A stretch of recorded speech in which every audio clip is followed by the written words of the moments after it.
Amityville est une ville des États-Unis située dans l'État de New York. La ville est célèbre pour avoir vu un des pires meurtres massifs commis dans une famille dans les années 70. Le terrible incident arriva pendant une nuit froide du mois de novembre 1974.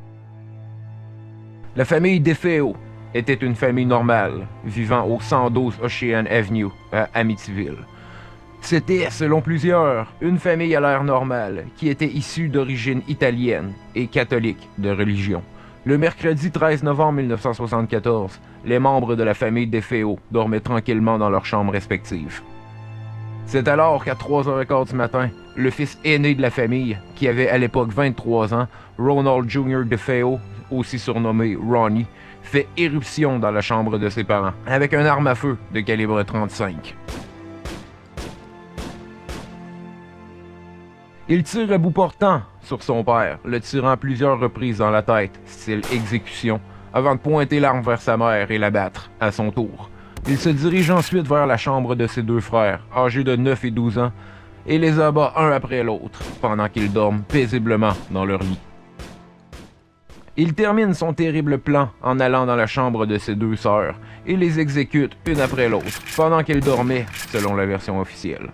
Toujours selon la version officielle, Ronnie se sauve de la scène du crime. C'est seulement le lendemain, vers 18h35, que la police reçoit un appel téléphonique d'un certain Joey Yestwit, qui les appelle pour les prévenir qu'un jeune homme est passé dans un bar pour signaler que sa famille avait été brutalement massacrée. Yestwit s'est alors rendu sur les lieux avec le jeune homme et plusieurs autres personnes, et c'est alors qu'ils ont en effet découvert les cadavres de toute la famille. Les agents interrogent alors le jeune Ronnie, qui avoue tout. Il avoue avoir fait irruption dans la chambre de chaque membre de sa famille, avant de les exécuter de sang-froid. Le seul problème, la version de Ronnie soulève plusieurs questions. Comment Ronnie a-t-il fait pour assassiner sa famille un après l'autre, avec une arme de calibre 35 qui pouvait se faire entendre à des kilomètres à la ronde? Comment expliquons-nous le fait qu'aucun membre de la famille ne fut alarmé par le son de détonation qu'accompagnait une arme d'un tel calibre? Pour plusieurs, le tout pointe vers la théorie des multiples suspects. Le seul bruit entendu est le chien de la famille qu'un voisin aurait entendu vers 2h du matin. Comment le suspect a-t-il pu tirer la famille entière sans en réveiller un? La scène de crime elle-même soulève plusieurs questions. Selon les experts, quelques corps furent déplacés de la scène du crime. Pour plusieurs, cet acte demandait la présence de plusieurs suspects. Les détails de vie familiale des DeFeo furent vite analysés par les enquêteurs. Selon les proches de la famille, leur côté religieux n'était qu'une façade. Plusieurs avancent que le climat familial était loin d'être parfait, derrière les murs clos de la maison du 112 Ocean Avenue. Ronald DeFeo Sr., le père de la famille, était souvent enclin à exploser de rage. Il n'était pas rare de voir Ronnie Jr. argumenter violemment avec son père. Pour plusieurs, les abus dont Ronnie Jr. était victime étaient plus qu'assez pour blâmer le jeune homme de la pleine responsabilité de ces terribles actes. Un peu après les aveux du jeune homme, il fut condamné à 6 peines d'emprisonnement à vie, sans possibilité de réhabilitation conditionnelle. Durant le début de sa sentence, le jeune homme n'aide pas sa cause en admettant que tout cet atroce narratif ne fut que l'acte du démon.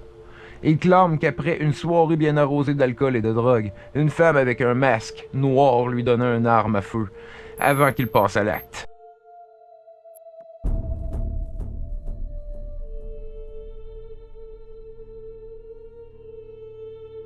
Plusieurs spéculent que la femme masquée n'était en fait que la sœur la plus âgée de la famille DeFeo, qui le convainc de passer à l'acte. Mais cela n'explique pas pourquoi la jeune femme fut retrouvée morte, comme le reste de sa famille.